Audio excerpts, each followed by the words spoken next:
Untuk pengajaran kita pada malam hari ini, kita akan mendengarkan tentang seluruh kitab-kitab yang ada di Perjanjian Baru.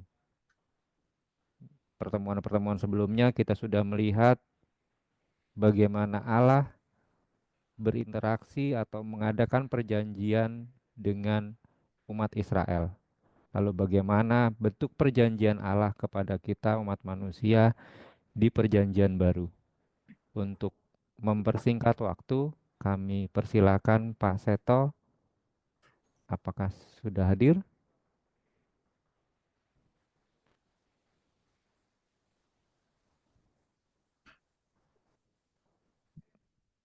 Sambil menunggu Pak Seto. Oh, Pak Seto sudah hadir. Kami persilakan Pak Seto. Ya, terima kasih Pak Ferry. Selamat malam Ibu Bapak dan saudara-saudara semua. Selamat malam Selamat Pak Seto. malam, Pak. Selamat malam. Ini bagaimana caranya dalam 2 jam kita bisa mengerti seluruh perjanjian baru.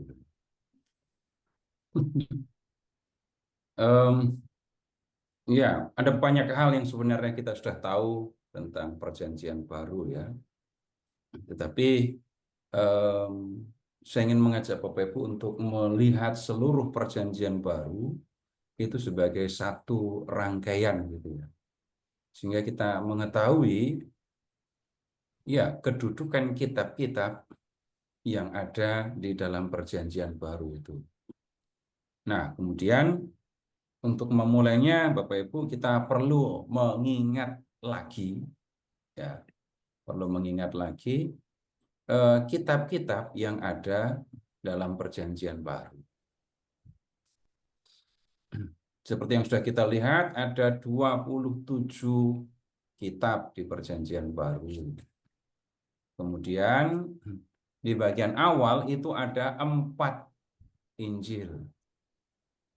Kemudian dilanjutkan dengan kisah para rasul. Dan setelah kisah para rasul, itu kita menemukan ada surat-surat ya. Dan kemudian kalau kita perhatikan seluruh surat, berarti ada berapa surat semuanya? Semuanya ada berapa surat jadi? 13. 13. Hah? 13. Masa cuma 13? Coba lihat daftar isi dulu ya. 21. Buka lagi daftar isi. 21, Pak. 21. Ya, kita lihat. Buka 21. lagi daftar isinya lah. Ya, surat yang ada atau yang menyertakan nama Paulus. Itu kan ada berapa? Dari Roma sampai dengan Filemon. 13. Itu ada 13. 13. Kemudian sesudah itu ada surat kepada orang Ibrani. 1. Surat kepada orang Ibrani. Lalu ada surat Yakobus. Ada 2 surat Petrus. Ada 3 surat Yohanes. Dan ada 1 lagi surat Yudas. Nah, sesudah surat-surat itu lalu ada ini wahyu kepada Yohanes. Nah, begitu. Nah, kemudian Ya. sekarang begini. Kalau kita melihat Injil dan kisah para rasul, itu sebenarnya kita menemukan kisah. Jadi pada dasarnya Injil kita bisa baca sebagai kisah ya. Kemudian kalau kisah para rasul jelas ini kisah. Nah, kalau surat-surat dan kitab wahyu itu berbeda isinya. Kalau kita ringkas apa yang disampaikan di dalam surat-surat, itu isinya adalah nasihat, pengajaran tentang bagaimana hidup sebagai seorang yang percaya kepada Yesus. Itu isinya. Nah, sekarang ini begini dulu. Bapak Ibu silahkan mengingat apa yang disampaikan di dalam Injil. Agak lebih luas sekarang. Tadi saya menyebut Injil pada dasarnya adalah kisah tentang Yesus. Tapi ketika diamati lebih lanjut, kita menemukan di dalam Injil itu kita menemukan kisah hidup Yesus. Dan kemudian di dalamnya kita juga menemukan pengajaran yang disampaikan oleh Tuhan Yesus.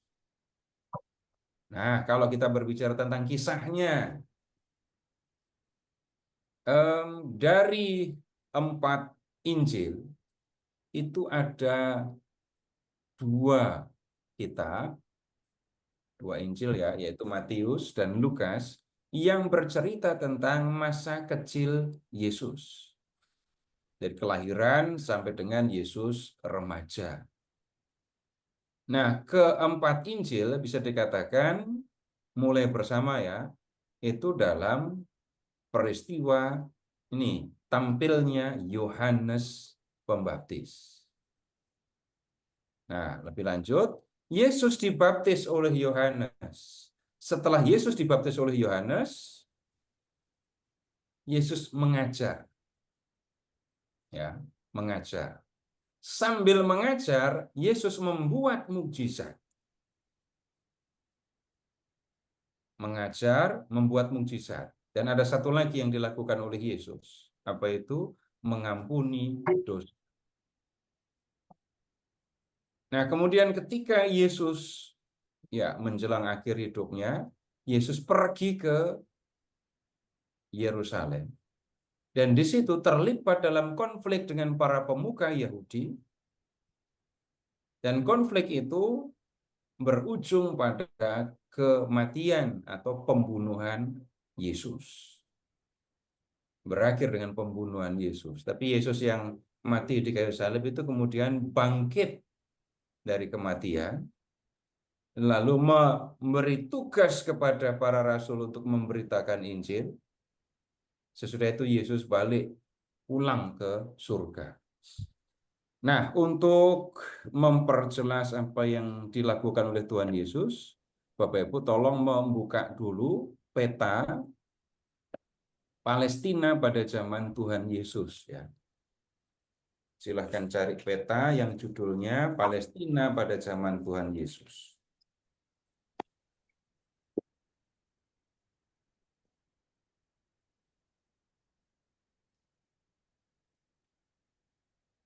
Nah, silahkan udah ketemu? Ada nggak? Punya peta apa nggak? Sudah. Ya, Pak. Ya. Nah, sekarang begini. Untuk melihat lebih jelas, Bapak Ibu mulai dari utara cari Gunung Hermon ya. Ya. Nah, dari Gunung Hermon silahkan masuk ke sungai.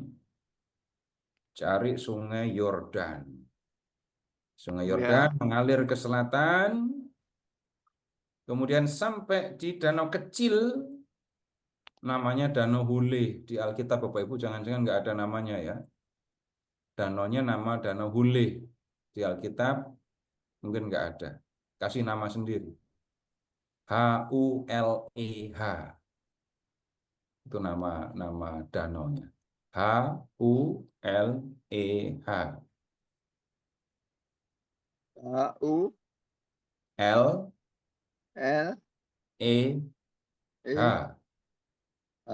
Boleh. Di mana Ya. tuh, Pak? Dari Gunung Hermon masuk ke Sungai Yordan, lalu ada danau kecil sesudah kota Kaisaria Filipi. Oke, oke, oke. Ada danaunya? Ada. Ya. Danaunya ngalir ke selatan, masuk ke Danau Galilea. Nama lainnya itu Danau Tiberias. Nama lainnya lagi Genesaret. Nama lainnya lagi Danau Kineret. Sekitar lebih dari 200 meter di bawah permukaan laut ya. Kemudian sungainya mengalir terus ke selatan dan bermuara di Laut Mati. Kalau Laut Mati ini ya permukaannya itu di lebih dari 400 meter di bawah permukaan laut. Nah, kemudian orang-orang Yahudi itu tinggal di sebelah barat Sungai Yordan. Nah, kemudian di sebelah barat ini kita menemukan orang Yahudi sebenarnya tinggal di dua wilayah. Di utara, lihat, ada wilayah namanya Galilea, wilayah utara. Nah, kemudian kalau Bapak Ibu ke arah barat akan menemukan ini ya, wilayah Fenisia. Tuhan Yesus pernah ke situ, iya. Pernah sampai masuk ke wilayah Fenisia. Di wilayah Galilea, Bapak Ibu bisa menemukan kota-kota yang ya kita sering dengar namanya di Perjanjian Baru di dalam Injil. Ya, di misalnya Kapernaum. Kemudian ada kota Nazaret, kota Kana. Kemudian ada Khorazim, ada Betsaida, lalu ada juga kota yang bernama Tiberias. Di wilayah itu kita juga menemukan ada Gunung Tabor. Lalu ada kota Nain. Nah, di sebelah selatan wilayah Galilea itu ada wilayah Samaria. Di wilayah Samaria, Bapak Ibu bisa lihat ini muncul nanti di Kisah Para Rasul ya. Di pinggir laut ada kota Kaisarea. Dan tolong perhatikan, di dekat Gunung Hermon, di sebelah utara Danau Huleh tadi juga ada kota Kaisarea ya. Jadi yang di sebelah utara Danau Huleh namanya Kaisarea Filipi. Ya, kemudian kalau di pinggir Laut Tengah itu ada Kaisarea Maritima. Kaisarea, tapi karena letaknya di pinggir laut, maka diberi nama Kaisarea Filipi. Kalau diterjemahkan nggak cocok, walaupun benar tapi nggak biasa. Kaisarea Bahari gitu ya, nggak cocok tapi. Tapi maksudnya sama. Nah, kemudian ke selatan Bapak Ibu akan ketemu dengan ini kota Yope. Di wilayah Samaria silahkan cari kota Samaria. Ingat, yang kalau di membaca peta ada titik berarti itu kota, tapi kalau tidak ada titik, nah itu wilayahnya. Di wilayah Samaria ada kota Samaria. Di situ juga ada kota Sikhar. Ketemu? Kemudian di Iya. mendampingi kota Sikhar itu ada gunung Ebal dan gunung Gerizim. Iya. Nah, kalau Bapak Ibu zoom, itu di dekat Sikhar itu ada sumur. Di zoom lagi akan ketemu Tuhan Yesus sedang ngobrol dengan seorang perempuan di pinggir sumur itu. Ya. Kemudian di dekat Gerizim, Bapak Ibu lihat ada kota Arimatea ya. Nah, Bapak Ibu sering mendengar nama Arimatea. Yusuf Nah, dari kemudian, Arimatea. iya. Lalu ada kota Efraim. Lalu kita ke selatan, lalu masuk ke wilayah Yudea ini. Perbatasannya tidak begitu kelihatan, Bapak Ibu, tidak ditampakkan. Tapi ya, Efraim itu masih masuk Yudea. Sekarang di wilayah Yudea cari kota utama Yerusalem. Ya, dari Yerusalem cari kota Bethlehem. Ya, ada Bethlehem. Kalau nggak hati-hati Bapak Ibu, orang bisa menyangka Bethlehem itu dekat sama Nazaret gitu. Padahal letaknya, lihat, mana Bethlehem, mana Nazaret. Nazaret Ya, di utara. Ya, Nazaret ada di selatan. Galilea, Bethlehem ada di Yudea. Itu ya. Jauh itu. Masih di wilayah itu, silahkan lihat kota Betania. Ya. Ya. Ya, dari Betania silahkan ke Yeriko. Ya. Nah, kalau urutannya, orang kalau mau ke Yerusalem, Yeriko, Betania, Yerusalem. Nah, itu jalurnya begitu harusnya. Di wilayah ini juga silahkan cari kota Emmaus.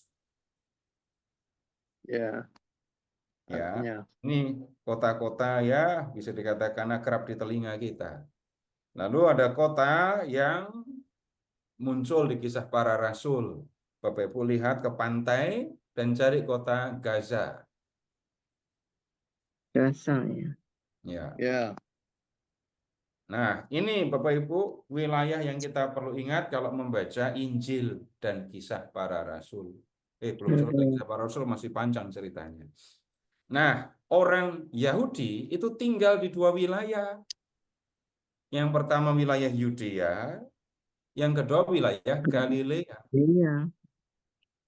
Di antara mereka ada Iya. wilayah Samaria yang ini orang asing, yang bisa dikatakan mereka bukan orang Yahudi, tapi orang asing dari zaman kuno yang ditempatkan di wilayah itu.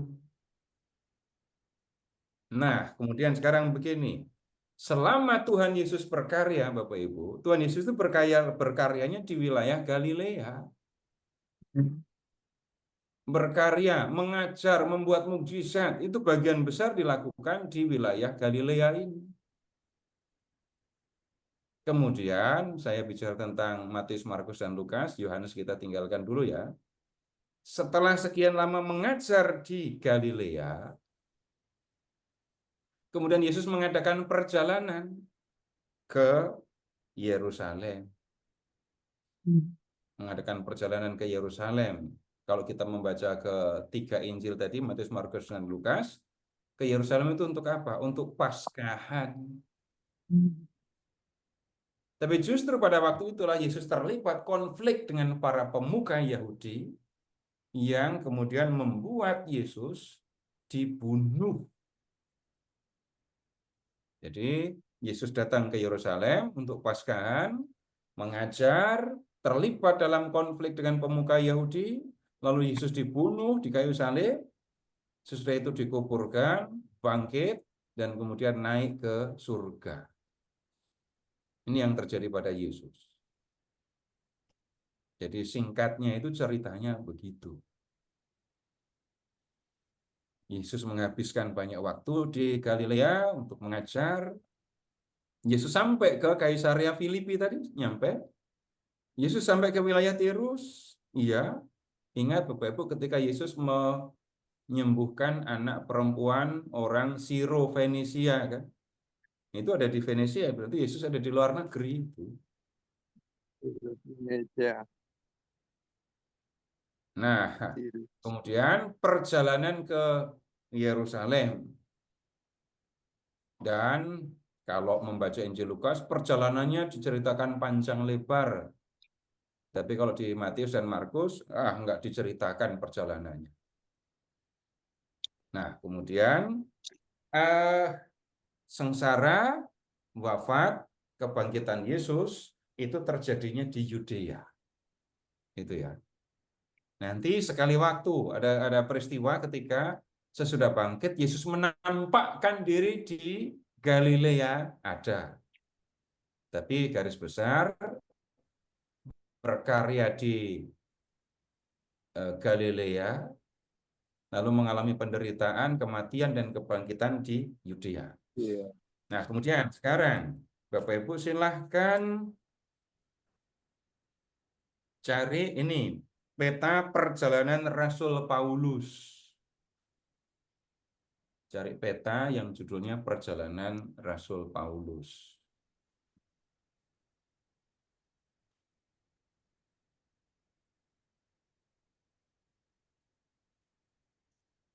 Nah, kalau kita lihat petanya itu gesernya ke barat ya. Ke satu dan Iya. kedua Bapak Ibu, peta. jangan cari lagi Babel, Asyur, nggak ketemu kan di situ. Hmm. Sudah nggak ada. Yang ada, Bapak Ibu lihat, kalau lihat gini aja, perjalanan yang kedua atau dunia perjanjian baru itu yang lebih terang. Kalau bisa menemukan peta yang judulnya dunia perjanjian baru. Oh ya ada. Ada? Ada. Benar-benar Iya. dunianya sudah geser ke barat di sini. Bapak Ibu lihat wilayah paling barat. Kemudian Bapak Ibu cari Italia dan cari kota Roma. Oh. Ya, itu Iya. wilayah yang pulau yang semenanjung yang bentuknya kayak sepatu itu. Hmm. Iya. Mm-mm. Jadi kalau kita mengamati perjanjian baru, kita akan menemukan apa yang diceritakan di perjanjian baru itu terjadinya di wilayah Palestina sampai ke barat ke Roma. Ada yang lebih dari itu? Ada, Bapak Ibu, cuma disebut tapi ya. Yang membantu Yesus memikul salib, siapa namanya? Simon Kirena, Iya. Jari kan? Kirena. Kirena. Kalau jari Simon berarti Di ngomongin tempat. atas. Coba jari Kirena. Cinere. Kirena. Simon dari Kirena. Di sebelah Nah, bawah, iya. dekat Libya, Pak. Bukan dekat Libya. Ingat kalau tidak ada titik itu wilayah. Mm-mm. Kirene itu kota kan? Kota yang ada di wilayah Libya. Kalau kita lihat lebih luas, ada di Afrika bagian utara, gitu ya. Kemudian ada yang lebih barat lagi, tapi cuma disebut Paulus di surat kepada jemaat di Roma. Paulus punya niat untuk pergi memberitakan Injil ke Spanyol. Hmm. Memang betul disebut Spanyol, ada di surat Roma. Italia. Tapi tidak pernah diceritakan apakah Paulus sampai ke sana atau tidak. Enggak tahu juga, Paulus diam-diam pergi ke Spanyol, enggak memberitakan Injil, malah nonton Liga gitu.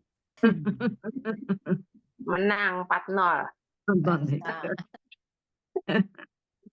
Ya, itu wilayah yang disebut-sebut di Perjanjian Baru ya.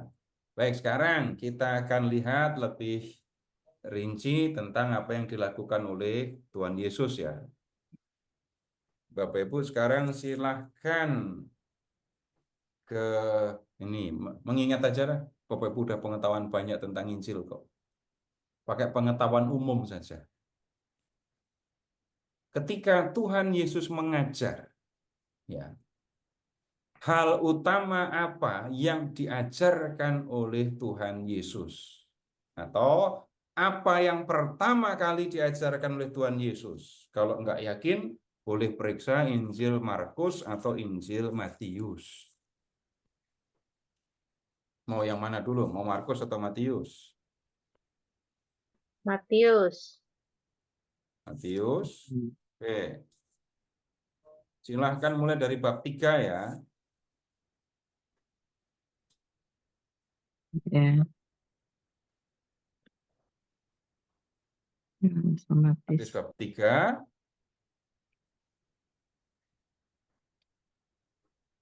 Lihat dulu Yohanes membaptis. Membaptisnya di mana? Sungai Yordan. Tapi Bapak Ibu sudah lihat Sungai Yordan itu dari Gunung Hermon sampai Laut Mati. Wah, mantap. Nah, di sebelah mana Yesus membaptis?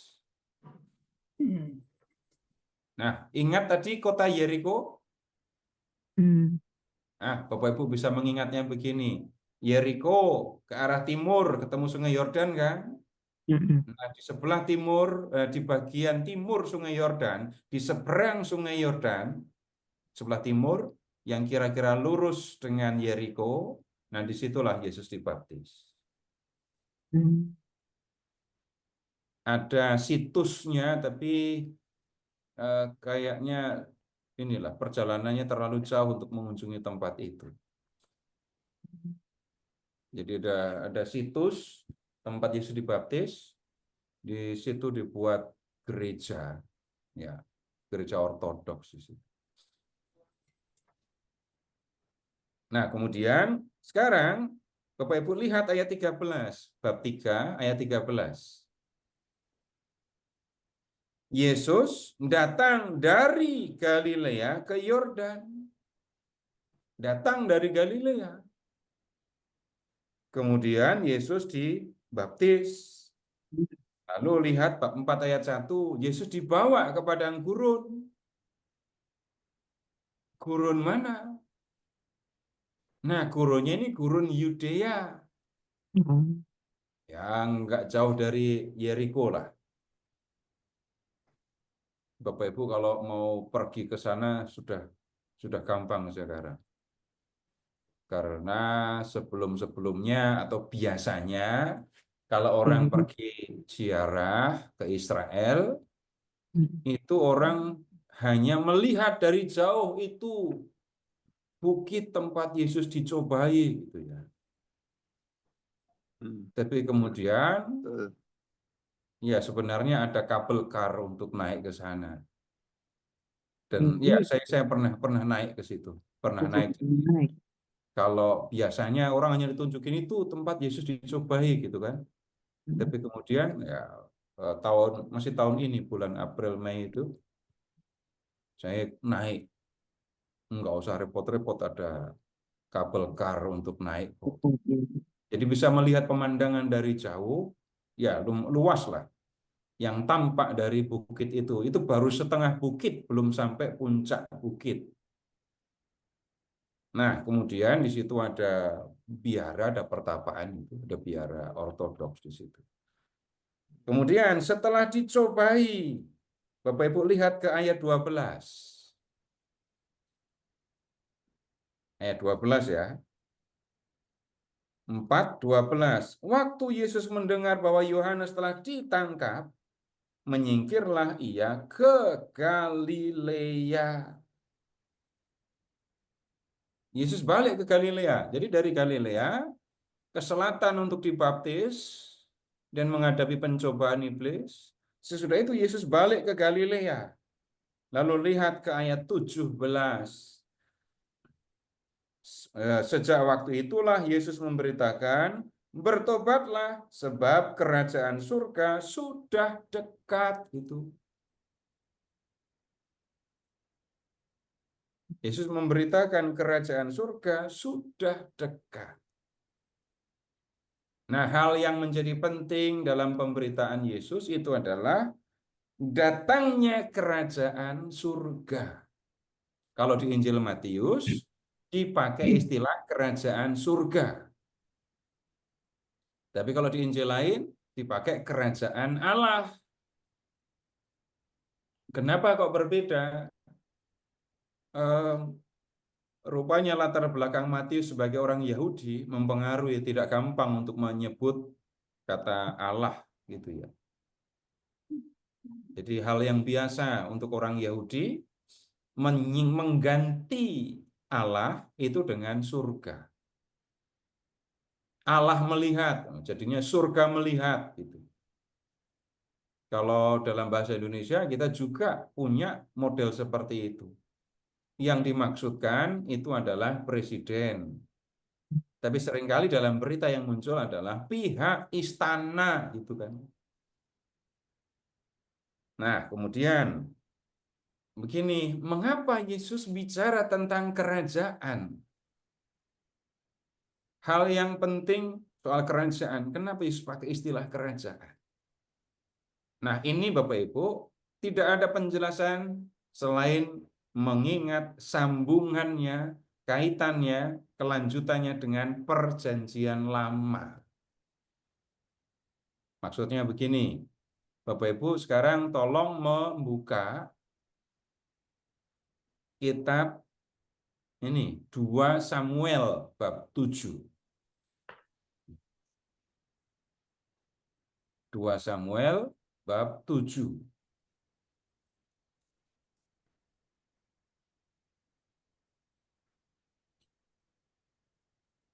Janji Tuhan kepada Daud. Ya, isinya janji Tuhan kepada Daud. Nah, janjinya apa?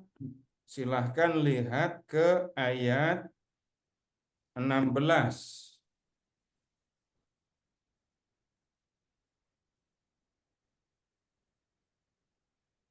Lihat bab 7, 2 Samuel bab 7 ayat 16. Apa janji Tuhan kepada Daud di situ? Apa yang dikatakan Tuhan?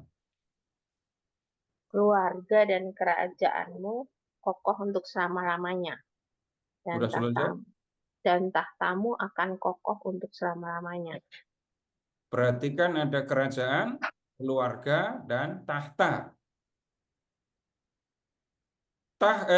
Kerajaan Daud akan kokoh selamanya. Artinya apa? Pakai pemahaman biasa, nggak usah yang rumit. Kerajaan kokoh selamanya. Apa artinya? Nggak akan musnah. Abadi. Kuat. Kerajaannya akan ada terus gitu kan? Iya. Kemudian kalau tahtanya akan kokoh selamanya, ya sama. Tahtanya akan ada terus. Kalau keluarganya akan kokoh selamanya, maka keturunan Daud akan terus-menerus menduduki tahta kerajaan. Itu janji Tuhan kepada Daud. Tapi Bapak Ibu silahkan mengingat di pertemuan yang lalu. Setelah Daud memerintah, dia digantikan oleh Salomo. Salomo digantikan oleh Rehabeam. Pada masa ini, pada pemerintahan Rehabeam, suku-suku di wilayah utara memberontak, memisahkan diri di bawah pimpinan Yerobeam. Tunggu, janji Tuhan tadi bagaimana? Kerajaan kokoh selamanya. Tapi kerajaannya pecah. Lalu wilayah utara membentuk kerajaan sendiri kan di bawah Yerobeam. Tapi kemudian kerajaan ini nggak berdiri lama sebenarnya. Kerajaan ini kemudian dihancurkan oleh Asyur, seluruh penduduknya dibuang. Katanya kerajaannya kokoh selamanya. Tinggallah sekarang kerajaan Yehuda. Tapi kerajaan Yehuda dikalahkan oleh oleh Babel. Penduduknya diangkut ke pembuangan di Babel. Kota Yerusalem dihancurkan. Bait Allah, istana raja, dihancurkan oleh Babel. Sejak itu, Yehuda tidak lagi menjadi kerajaan. Bahkan rakyatnya diangkut dan tinggal di tanah pembuangan. Nah, kemudian kalau begitu, pertanyaannya, gimana janji Tuhan? Tuhan membatalkan janjinya, Tuhan tidak sanggup memenuhi janjinya, atau bagaimana? Nah, orang-orang Yehuda yang diangkut ke pembuangan di Babel, itu yang berpikir keras, bergumul dengan keyakinan tentang Tuhan. Tuhan setia kepada janjinya atau enggak? Kalau mengatakan Tuhan tidak setia kepada janjinya, ini aneh. Masa Tuhan tidak setia kepada janji?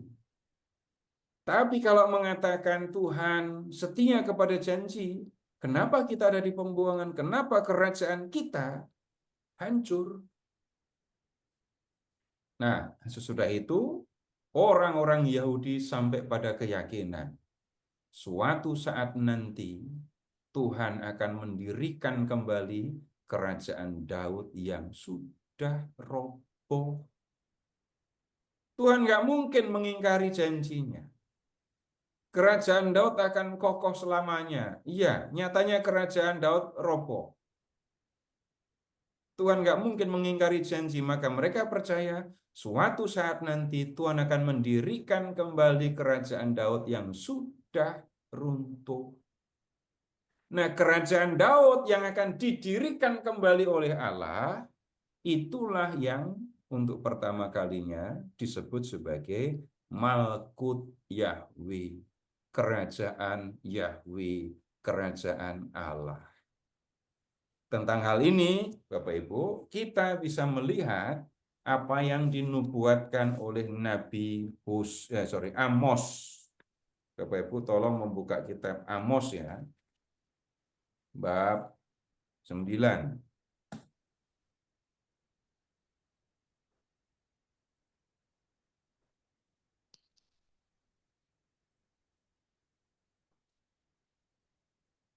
Ya.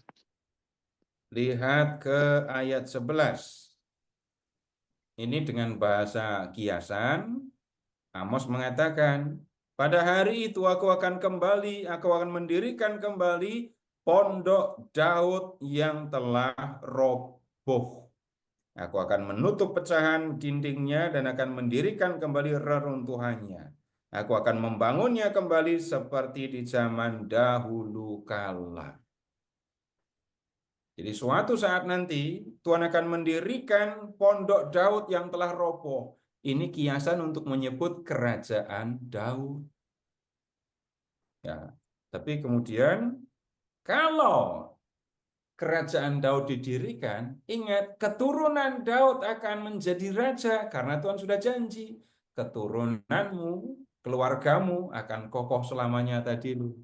Keluargamu, tahtamu akan kokoh selamanya. Itu artinya nanti kalau Tuhan mendirikan kembali kerajaan Daud, maka yang kemudian akan terjadi adalah keturunan Daud akan jadi rajanya. Raja yang diurapi itu akan bergelar Mesias. Namanya juga yang diurapi. Mesias itu artinya kan yang diurapi. Nah, kemudian lihat Bapak Ibu ke ayat 13. Nanti kalau Mesias datang, nanti kalau anak Daud, keturunan Daud menjadi raja, ya, sebagai yang diurapi, maka lihat, sesungguhnya waktu akan datang bahwa pembajak akan tepat menyusul penuai, pengirik buah anggur menyusul penabur benih. Perhatikan yang ini. Gunung-gunung akan meniriskan anggur baru dan segala bukit kebanjiran. Nah, sekarang apa yang dikatakan oleh Amos itu terus dipegang oleh orang-orang Yahudi. Tapi ada orang-orang yang dianggap sebagai Mesias ya. Tapi orang-orang yang dianggap sebagai Mesias, calon raja itu ya, ada yang mengalami nasib diculik oleh penguasa waktu itu, dan kemudian ya nggak jelas sampai matinya bagaimana nggak ada yang tahu. Orang itu bernama Zerubabel.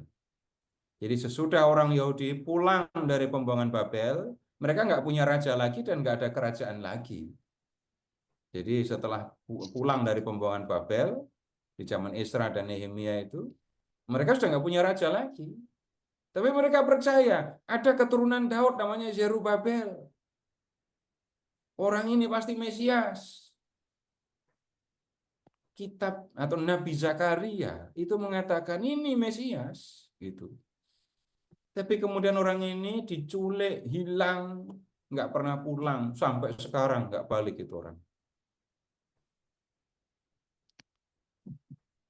Nah, kemudian begini, orang-orang Yahudi sampai kepada keyakinan, kayaknya nggak mungkin dah kita mengharapkan kerajaan abadi dipimpin seorang manusia. Kerajaan abadi dipimpin oleh manusia itu kayaknya nih mustahil. Sekarang Bapak Ibu silahkan ke kitab Daniel bab 7 ayat 13 dan 14.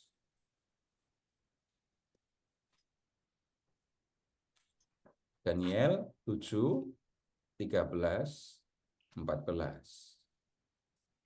Bapak Ibu amati di situ ya, apa yang dilihat oleh Daniel. tampak kepada Daniel ada seorang seperti anak manusia. Datangnya dari langit, naik awan. Ya. Kemudian anak manusia ini dibawa kepada yang lanjut usia. Yang lanjut usia memberikan kepada anak manusia itu apa saja? Kemuliaan, Kekuasaan apa dan saja? kemuliaan. Kekuasaan, Kekuasaan kemuliaan, dan kemuliaan. kuasa sebagai raja. Lalu perhatikan tentang kerajaannya. Kerajaannya akan bagaimana? Tidak akan musnah. Kerajaannya tidak akan musnah. Nah, kerajaan yang tidak akan musnah ini, Bapak Ibu, kayaknya nggak mungkin ada di dunia gitu ya. Lalu Bapak Ibu lihat, yang lanjut usia dipahami sebagai Bapa, anak manusianya itu adalah Yesus. Kerajaan yang diberikan oleh Bapa itu bukan kerajaan di dunia, melainkan kerajaan di surga. Nah, kemudian Yesus datang ke dunia memberitakan kerajaan surga sudah dekat itu. Jadi, Yesus menggunakan istilah kosakata kerajaan karena orang-orang Yahudi di zamannya memang menantikan Tuhan mendirikan kembali kerajaan Daud. Orang Yahudi kalau begitu juga menantikan datangnya Mesias, keturunan Daud yang akan menjadi raja. Bisa dipahami sambungannya antara kerajaan di Perjanjian Lama dengan kerajaan surga di Perjanjian Baru? Jelas atau enggak? Dipersilakan Bapak Ibu jika ada yang ingin diperjelas lagi tentang apa yang sudah disampaikan oleh Pak Seto. Berarti Pak Seto, orang yang berpegang pada perjanjian lama hingga sekarang itu mereka tetap menunggu Mesias datang, tapi bukan Yesus, begitu ya? Iya. Hmm. Dan sebaliknya, kalau orang hanya membaca Perjanjian Baru, nggak akan ngerti apa artinya Mesias, kerajaan surga, kerajaan Allah itu. Ya. Jadi Yesus kan lahirnya di Israel, di antara orang Yahudi yang nunggu Tuhan datang menghadirkan Mesias, mendirikan kerajaan Allah atau kerajaan Daud yang sudah roboh tadi. Nah, Yesus ada dalam situasi seperti itu, maka kemudian Yesus bicara dengan menggunakan kosakata kerajaan.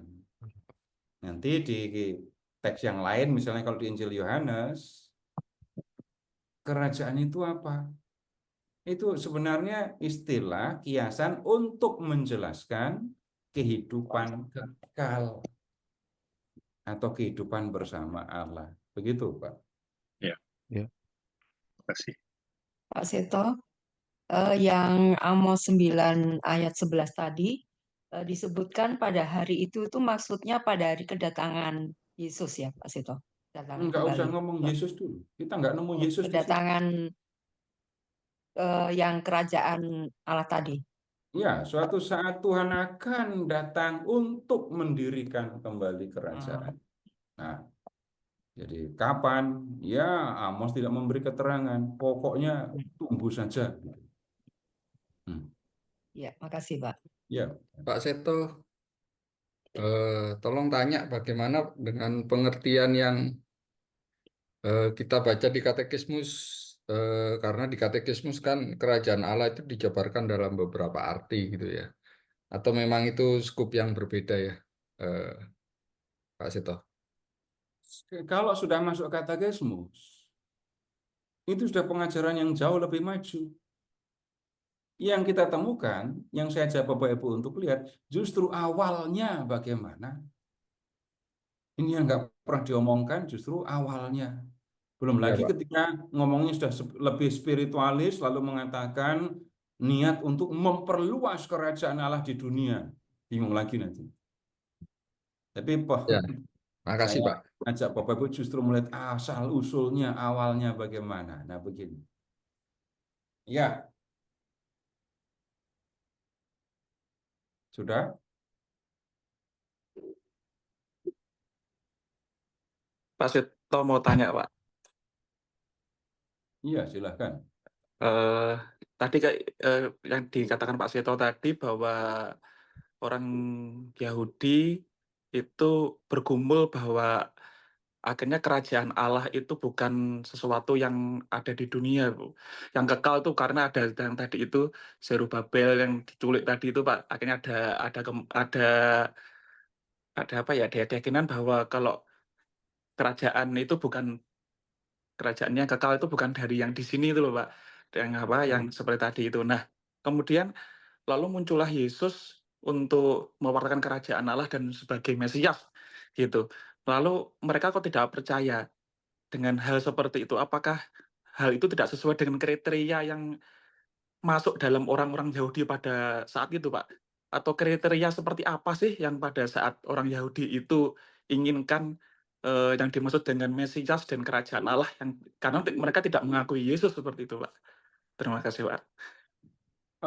Tidak semua orang Yahudi tidak mengakui Yesus sebagai Mesias. Jangan lupa Bapak Ibu, Yesus itu ngajak hidup, mengajar di antara orang Yahudi ya. Yesus lahir sebagai orang Yahudi, dia kemudian hidup sebagai rabi, orang Yahudi kan, ngajar di rumah ibadat, dan kemudian ngajar di Galilea, di Yudea tadi, itu semuanya orang Yahudi. Dari antara semua orang Yahudi itu, ada yang menerima Yesus, ada yang tidak menerima Yesus, ada yang percaya kepada Yesus sebagai Mesias, ada yang tidak percaya kepada Yesus sebagai Mesias. Kalau kita membaca Injil, kelompok mana yang paling nggak percaya kepada Yesus? Sebut kelompoknya. Farisi. Orang Farisi kan? Iya. Kalau bicara tentang orang Farisi, hal utama yang mereka pegang itu adalah hukum Taurat. Baik Taurat lisan maupun Taurat tertulis. Sudah sekarang di mata orang Yahudi, orang Farisi, Yesus itu taat kepada Taurat apa enggak? Enggak. Tidak. Nah, itu Yesus menyembuhkan orang sakit pada hari Sabat. Ya, di depan orang banyak di sinagoga. Ketika ditegur, Yesus jawab, mana yang diperbolehkan? Menyelamatkan nyawa orang atau membunuhnya gitu. Iya. Ya kan orang-orang pada jengkel.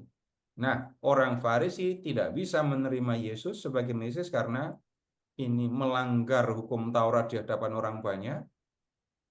Itu sama dengan ngajak orang banyak untuk tidak taat kepada hukum Sabat, hukum Taurat. Itu yang membuat mereka sulit percaya.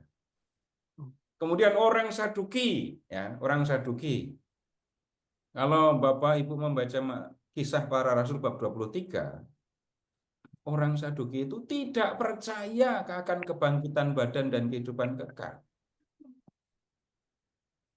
Mereka hanya berpikir orientasi mereka itu kedudukan dan uang, karena mereka penguasa bait Allah. Ketika kedudukan mereka di bait Allah diganggu ketika Yesus mengusir para pedagang yang berjualan dengan izin mereka, mereka marah. Jadi orang-orang Saduki nggak bingung dengan Mesias, nggak bingung dengan hidup kekal, enggak. Karena apa? Mereka nggak percaya kepada kehidupan kekal. Nah, sementara Bapak Ibu lihat ya, yang percaya kepada Yesus. Ini aja dulu, rasul-rasul. Di antara mereka ada nelayan. Kemudian ada juga pemungut cukai. Tapi jangan lupa ada milisi. Ada milisi, orang Zelot. Si Iskariot, si Kari, itu pejuang Yahudi. Mereka percaya kepada Yesus. Dan mereka seperti Petrus siap mati demi Yesus. Kira mau mati beneran takut tapi ya. Tapi itulah kelompok orang yang percaya kepada Yesus. Dan bagian besarnya adalah orang-orang Galilea. Mereka percaya kepada Yesus. Ya, begitu, Pak. Ya, baik. Iya Pak, terima kasih, jelas Pak. Ya, Ya, mungkin dilanjut dulu Pak Seto. baik, kita lanjut karena ini klarifikasi ini tadi ya. Ya. Nah, sekarang ketika Yesus di Perjanjian Baru mengajar dan mengajarkan kerajaan Allah atau kerajaan surga sudah dekat, ini murid-murid Yesus berpikir dengan cara yang berbeda dengan yang disampaikan Tuhan Yesus. Maksudnya begini, kan ini para murid ya, para murid dan orang Yahudi pada umumnya. Yang mereka pikirkan itu janji Allah kepada Daud tadi loh. Kerajaan Daud akan kokoh selamanya, keturunannya, tahtanya kokoh selamanya. Kerajaannya nyatanya sudah tidak ada lagi, maka yang mereka pikirkan di zaman mereka itu Tuhan akan mendirikan kembali kerajaan Daud. Tuhan akan mendirikan kembali kerajaan Israel. Waktu itu orang Yahudi Palestina dikuasai oleh Roma. Bapak Ibu silahkan mengingat nama Pontius Pilatus. Ngapain orang itu ada di situ? Dia adalah wakil kaisar untuk wilayah Yudea. Selain Pilatus, Bapak Ibu silakan ingat nama Herodes Agung. Dia adalah dia adalah raja boneka, raja yang diangkat oleh oleh kaisar untuk menguasai wilayah Palestina. Jadi awalnya ya, Palestina itu diserahkan kepada ayah dari Herodes Agung, namanya Antipater. Jadi wilayah itu dikuasai kemudian diserahkan kepada Herodes Agung, raja yang berkuasa waktu Yesus lahir itu ya. Bapaknya Antipater nggak pernah jadi raja, yang jadi raja Herodes. Nah, kemudian Herodes mati. Wilayahnya dibagi. Bapak Ibu mengingatnya begini, ada Yudea, terus ada Galilea gitu ya. Wilayah Yudea itu diserahkan kepada anaknya yang bernama Arkelaus. Arkelaus itu yang jadi raja dan namanya disebut di Matius bab 2. Waktu Yusuf mau membawa pulang kanak-kanak Yesus ke Israel, dia dengar Yudea diperintah oleh Arkelaus. Maka kemudian dia pergi ke arah utara. Sedangkan di wilayah utara yang dari Galilea itu diperintah oleh anak Herodes yang bernama Herodes Antipas. Itu loh yang ditegur sama Yohanes Pembaptis karena ngambil istri Filipus, saudaranya. Herodes ini yang waktu Yesus diadili, melihat Yesus. Itu di kisah di Lukas ya. Nah, kemudian Arkelaus yang berkuasa di selatan itu jahat sekali, kejam sekali kepada orang Yahudi. Arkelaus kemudian diprotes oleh orang Yahudi. Roma mendengarkan protes orang Yahudi, Arkelaus dibuang ke Galia, Prancis. Lalu ketemu Asterik di sana. Bapak Ibu ingat nama Galia? Kalau baca novel, baca komik Asterik nggak tuh? Obelix. Itu kan di Galia kan. Galia itu nama Latin untuk Prancis. Arkelaus ke sana. Nah, sejak itu Yudea dikuasai, diperintah oleh wakil kaisar, namanya wali negeri atau prokurator. Nah, contohnya Pontius Pilatus itu. Jadi praktis orang Yahudi dikuasai oleh Roma. Nah, dalam situasi seperti ini mereka percaya ini saatnya Tuhan akan membangkitkan keturunan Daud, Mesias jadi rajanya. Maka yang kemudian mereka pikirkan, lihat, ini ada Yesus. Yesus menyembuhkan orang yang sakit. Membuat macam-macam mukjizat, dia mengajar. orang-orang percaya dia itu Mesias, maka pada ngikut. Termasuk pejuang Yudas Iskariot, Simon orang Zelot. Mereka gabung berharap Yesus jadi Mesias. Yesus akan mengerahkan orang Yahudi mengusir Roma, lalu menjadi raja. Bapak Ibu silahkan mengingat permintaan anak-anak Zebedeus. Izinkan kami duduk dalam kemuliaan-Mu kelak, satu di sebelah kanan, satu di sebelah kiri. Itu sama dengan Yesus, kalau Engkau jadi raja, izinkan kami anak kembar ini untuk mendampingi Engkau, satu di sebelah kanan, satu di sebelah kiri. Ketika Yesus mau ditangkap, murid-murid nggak bisa terima. Masa Mesias kita mau ditangkap? Maka yang kemudian dilakukan, ada yang murid yang ngambil pedang, ngelawan. Wah, tapi untungnya atau sayangnya, cuma kena telinga. Itu yang dipikirkan oleh para rasul. Itu yang dipikirkan oleh orang-orang Yahudi. Tapi yang dipikirkan oleh Yesus, yang diajarkan oleh Yesus adalah seperti yang di kitab Daniel. Kerajaan surga, kerajaan yang abadi, kerajaan yang tidak ada di dunia ini. Bapak Ibu hafal ucapan Yesus di hadapan Pilatus. Kerajaanku bukan dari dunia ini, gitu kan? Kalau kerajaanku dari dunia ini, maka anak buahku akan datang menyelamatkan aku dari tangan orang Yahudi, gitu kan? Nah, kemudian Yesus mengajarkan kerajaan surga ini dengan macam-macam cara. Yang pertama, diringkas ya, dengan perumpamaan. Bapak Ibu, dengan macam-macam cara, dengan berbagai perumpamaan, Yesus mengatakan kerajaan Allah itu seumpama apa saja coba. Banyak sekali. Bapak Ibu membaca Markus bab 4, Matius bab 13, Matius bab 25, itu akan menemukan kerajaan Allah itu seumpama seorang pedagang yang mencari mutiara yang paling indah. Setelah ditemukannya mutiara itu, yang menjual seluruh hartanya untuk membeli mutiara itu. Kerajaan Allah itu seumpama pukat yang dilapuhkan orang. Nelayan mengumpulkan ikan baik, memasukkannya ke dalam pasu, ikan-ikan yang buruk, buang. Terus, kerajaan Allah itu seumpama seorang pemilik kebun anggur yang pagi-pagi benar mencari orang-orang untuk bekerja di kebun anggurnya. Itu isinya, Yesus mengajarkan kerajaan surga itu dengan perumpamaan. Lalu, Yesus juga memperagakan kerajaan surga itu dengan mukjizat. Nah, maksudnya begini, besok kalau orang sudah masuk dalam kerajaan surga, tidak akan ada yang mati.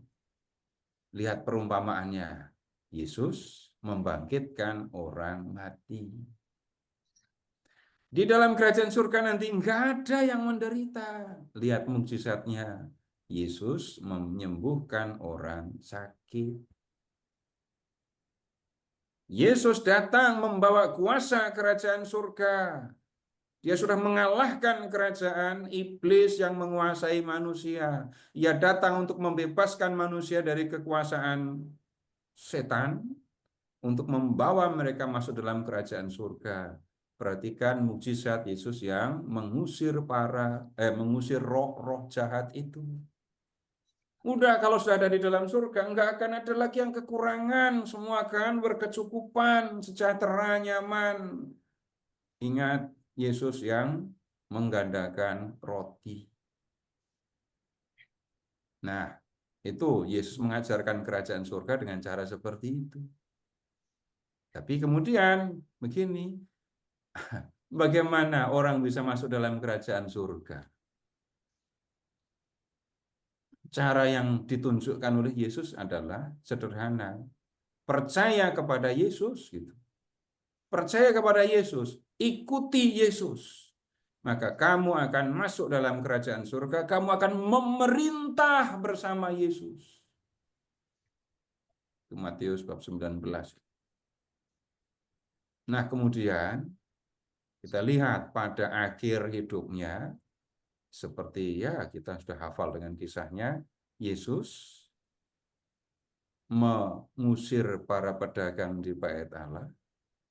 Setelah mengusir para pedagang, para pemuka Yahudi konflik dengan Yesus karena tidak bisa menerima perlakuan Yesus terhadap para pedagang di Bait Allah. Mereka mencari alasan untuk membunuh Yesus tapi nggak dapat. Yang kemudian terjadi, mereka menangkap Yesus diam-diam, membawanya ke mahkamah agama. Baru di mahkamah agama mereka mencari kesaksian untuk menjatuhkan hukuman mati kepada Yesus. Jadi kalau Bapak Ibu mengingat Yesus yang ditangkap di Getsemani, itu kan nggak ada alasan mengapa Yesus ditangkap. Nggak ada alasan mengapa dia ditangkap. Tangkap saja. Dan kemudian setelah ditangkap dibawa ke mahkamah agama kan. Di mahkamah agama baru dicarikan alasan. Orang ini sudah menghujat Allah. Sanksinya saksi palsu, kesaksiannya nggak cocok. Yesus nggak bisa dihukum mati. Sepanjang pengadilan Yesus diam saja. Lalu imam besar nanya, benar nggak kamu anak dari yang terpuji? Nah, Yesus mengatakan, akulah dia dan kau akan melihat anak manusia duduk di sebelah kanan yang maha kuasa. Nah, para pemuka Yahudi menemukan alasan untuk menjatuhkan hukuman mati. Mengaku sebagai anak Allah di situ. Itu sama dengan hujat. Dan kalau kita melihat hukum Taurat, Imamat bab 24, orang yang menghujat Allah itu harus dihukum mati. Tapi cara menghukum matinya harusnya dilempari dengan batu. Tuh, kok Yesus disalib? Bapak Ibu silahkan amati ya, ingat-ingat. Setelah dihukum mati, dijatuhi hukuman mati oleh mahkamah agama, Yesus dibawa ke Pilatus kan? Ketika Yesus dibawa kepada Pilatus, tangannya, kakinya dibelenggu. Memangnya Yesus berbahaya? Tidak. Tapi para pemuka Yahudi mau menunjukkan Yesus orang berbahaya, maka dibelenggu. Lalu mereka mengganti tuduhan. Tadi kan tuduhannya menghujat Allah. Ketika membawa Yesus kepada Pilatus, tuduhannya diganti. Yesus mengaku sebagai raja. Raja orang Yahudi. Pilatus wakil kaisar untuk Yudea. Lalu Yesus ditampilkan ini raja Yahudi. Itu sama dengan mengatakan, Pilatus, ini ada pemberontak di wilayah ini. Tahu kan hukuman untuk pemberontak? Mati. Hukumannya apa? Salib. Nah, dalam hal ini saya biasanya ngajak Bapak Ibu untuk mengingat film zaman kuno, film lama yang judulnya Spartacus itu. Para budak yang memberontak itu kan disalib kan? Disalib. Tapi ya itu film lama sekali. Kebetulan saya pernah nonton. Bintang filmnya saja, pemainnya saja, bapaknya Michael Douglas kok. Sekarang gampang bisa cari, Bapak Ibu cari. Jadi pemberontak itu hukumannya salib. Nah, kemudian Pilatus terpaksa mengikuti keinginan orang Yahudi sehingga Yesus dijatuhi hukuman mati dengan disalib. Para murid kecewa dong. Mereka mengharap Yesus jadi raja yang akan mengusir kekuasaan Roma, lalu mendirikan kerajaan Daud, lalu jadi raja. Loh, Yesus malah mati di kayu salib. Ya, murid-murid pergi meninggalkan Yesus kan. Mereka sembunyi walaupun masih ada di dalam kota Yerusalem, tapi mereka sembunyi. Nah, hari ketiga setelah Yesus mati, Yesus menjumpai murid-murid. Taulah mereka, Yesus hidup. Yesus sudah mengalahkan kematian, sekarang sudah bangkit dan memberi tugas kepada murid-murid. Matius 28, 19-20. Pergilah, jadikanlah semua bangsa muridku, baptislah mereka dalam nama Bapa, Putra, dan Roh Kudus. Kemudian kisah para rasul, Bapak Ibu, kisah para rasul ya, itu bercerita tentang perjalanan memberitakan Yesus. Sekarang Bapak Ibu buka Kisah Para Rasul bab 1 ayat 18.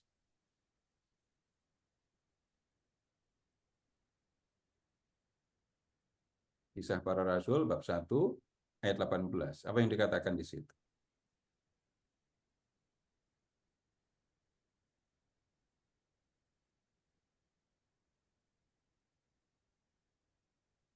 Yudas telah membeli sebidang tanah dengan upah kejahatannya. Lalu ia jatuh Oh, terbentuk. belasnya harusnya hilang. Bab 1 ayat 8. Kok 18? Oh, Tapi Ayat kamu 8. berkuasa kalau Roh Kudus turun ke atas kamu, dan kamu akan menjadi saksiku di Yerusalem dan di seluruh Yudea dan Samaria dan sampai ke ujung bumi.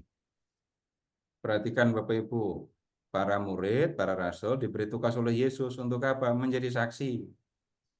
Saksi ya, mulai dari Yerusalem, ingat Bapak Ibu, Yudea, ingat Samaria, terus sampai ke ujung bumi.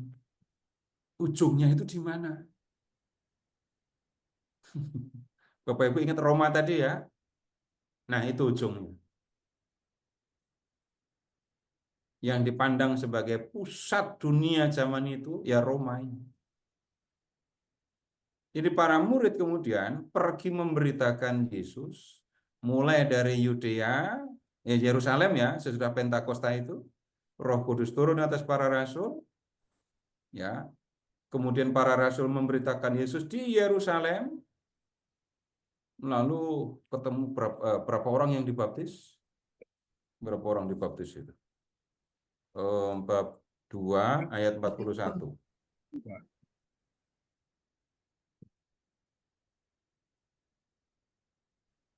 Dari Langsung satu paroki itu. dari laki-laki. Iya, 3.000 orang itu sudah satu paroki. Jangan bayangkan paroki MPK, Kelapa Gading, Bekasi gitu ya. Itu jumlah umatnya di atas 20.000. Tapi Bapak Ibu silahkan ke keuskupan lain, ke pulau lain. Ini 3.000 itu sudah termasuk paroki lumayan besar. Ya, mulai dari situ, lalu pemberitaan terus ke Yudea, Samaria, terus pemberitaan ke arah barat sampai ke Roma. Begitu isi Kisah Para Rasul. Yang terlibat di dalam pemberitaan Injil itu bukan hanya 12 rasul, tapi para diakon yang awalnya melayani keperluan ekonomi jemaat terlibat di dalam pemberitaan. Di situ kita ketemu diakon Filipus, diakon Stefanus, dan kemudian ada orang yang istimewa dipanggil menjadi rasul, walaupun awalnya dia adalah orang yang tidak bisa menerima Yesus, yaitu Paulus. Nah, sesudah itu Bapak Ibu kita lihat ya, para rasul, kemudian terutama Paulus itu datang ke satu tempat memberitakan Yesus, banyak yang percaya, dibaptis, terbentuk jemaat.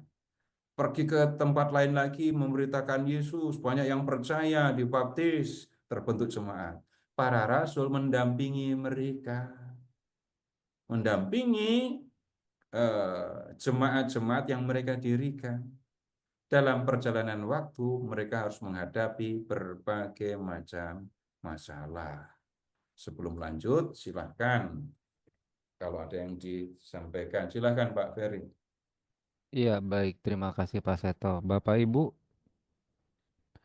dipersilakan jika ada yang ingin ditanyakan, dikonfirmasi atau diperjelas atas apa yang sudah disampaikan oleh Pak Seto sebelumnya mengenai Injil Matius dan Markus sampai dengan kitab Kisah Para Rasul. Selamat malam Pak Seto. Saya Chandra mau tanya. Eh, Penulis Injil Lukas itu kan di awal babnya kan selalu menulis Theophilus. Sebetulnya siapa ya Theophilus itu ya? Terima kasih. Perhatikan ada 2 kata di situ ya. Ada kata theos dan filios. Ya, theos itu artinya Allah, filia itu artinya mengasihi. Namanya bagus ya. Tapi kemudian ada konotasi negatif, sering digunakan untuk yang negatif. Bapak Ibu silakan mengingat filsafat, filosofia, filia, sofia, artinya mengasihi kebijaksanaan. Bagus kan? Tapi begitu Bapak Ibu mendengar nama nekrofilia, jadinya apa? Orang yang punya kelainan karena menyetubuhi mayat kan. Kemudian ganti lagi pedofilia, jadi kan negatif. Nah, theos filios.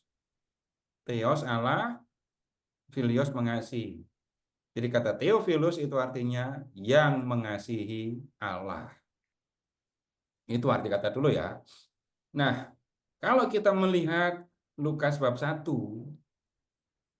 di bagian awal Injil dan kemudian di kisah, tapi yang paling jelas ada di situ. Kita bisa melihat di dalam teksnya, Theophilus itu orang yang terkemuka di dalam jemaat, gitu ya. Orang yang dihormati oleh Lukas, orang yang terkemuka. Kenapa? Lukas bicara kepada Theophilus. Dan dia menulis itu supaya apa yang pernah didengar oleh Theophilus itu makin membuat Theophilus yakin, makin percaya kepada Yesus. Jadi Theophilus dalam pemahaman pertama orang yang terkemuka di dalam jemaat, walaupun kita tidak tahu jemaat mana ya, tapi dia orang yang dihormati oleh Lukas. Dalam pemahaman yang kedua, kata pengasih Allah itu berlaku untuk seluruh jemaat. Jemaat adalah orang-orang yang mengasihi Allah.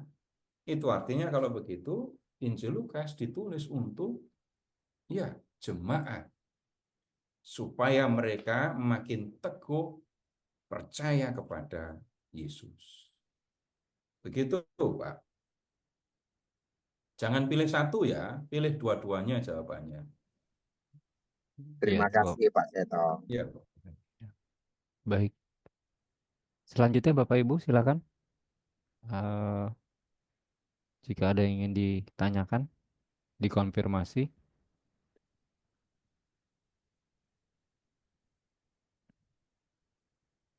Yang terlalu mudah kan materinya untuk Bapak Ibu.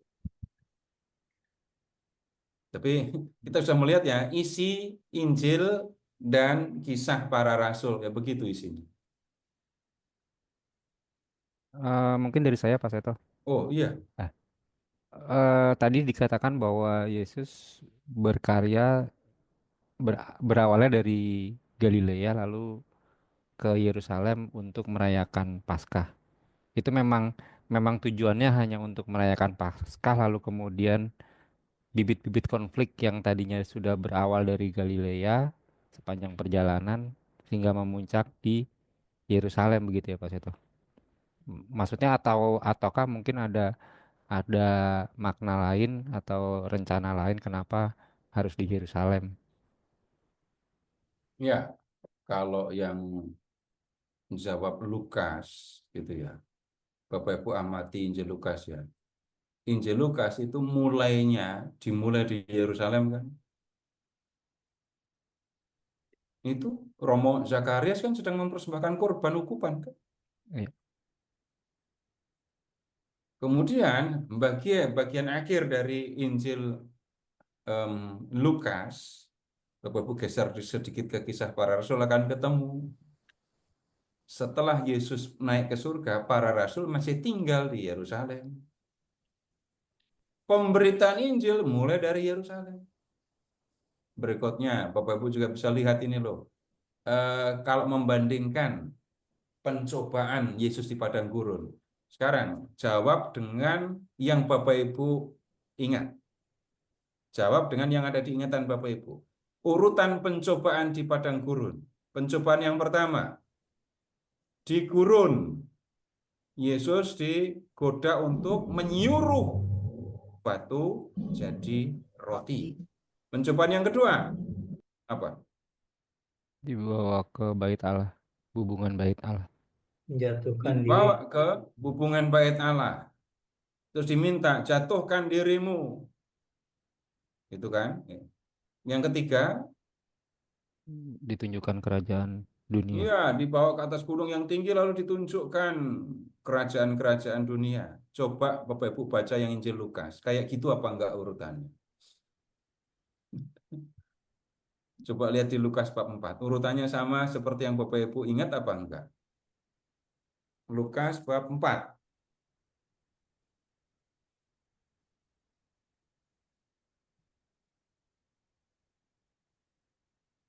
Dibalik. Jadi Balik kan? habis roti kerajaan dulu baru hubungan bait Allah. Iya. Untuk Lukas Bapak Ibu. Dalam Injil Lukas, untuk Lukas, Yerusalem itu kota yang bisa dikatakan paling penting. Nggak ada kota lebih penting dari Yerusalem. Maka segala sesuatu harus mulai di Yerusalem. Nah, kemudian balik ke ini pertanyaan. Yesus ke Yerusalem itu sebenarnya mau ngapain? Ya. Jawaban yang tampak, yang kelihatan, Yesus memang mau Paskahan. Sekarang begini, Yesus mau Paskahan. Yesus datang ke Yerusalem, itu kan menjelang Paskah. Ya.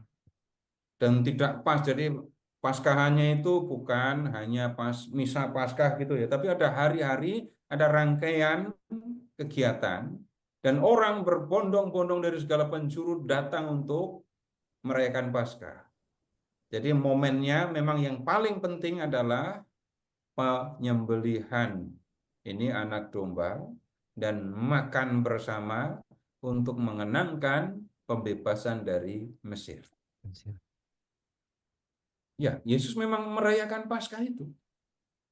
Sampai dia minta kepada dua orang murid kan, pergi sana ke dalam kota. Kalau kamu masuk dalam kota, kamu akan ketemu dengan seorang laki-laki bawa kendi. Ikuti orang itu. Lalu nanti kalau udah ketemu, tanya, di mana kami harus menyiapkan Paskah untuk guru, untuk Yesus. Nah, kemudian Bapak Ibu lihat selanjutnya ya.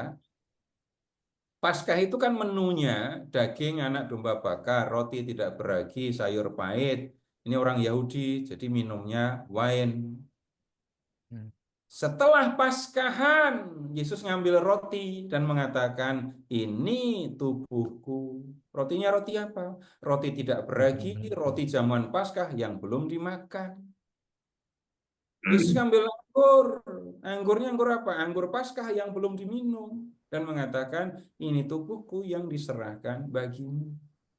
Nah, kemudian tujuan Yesus yang utama, yang tidak kelihatan, itu ya, itu adalah melakukan apa yang diucapkan waktu ini Ekaristi ini. Mengatakan, ini tubuhku yang diserahkan bagimu.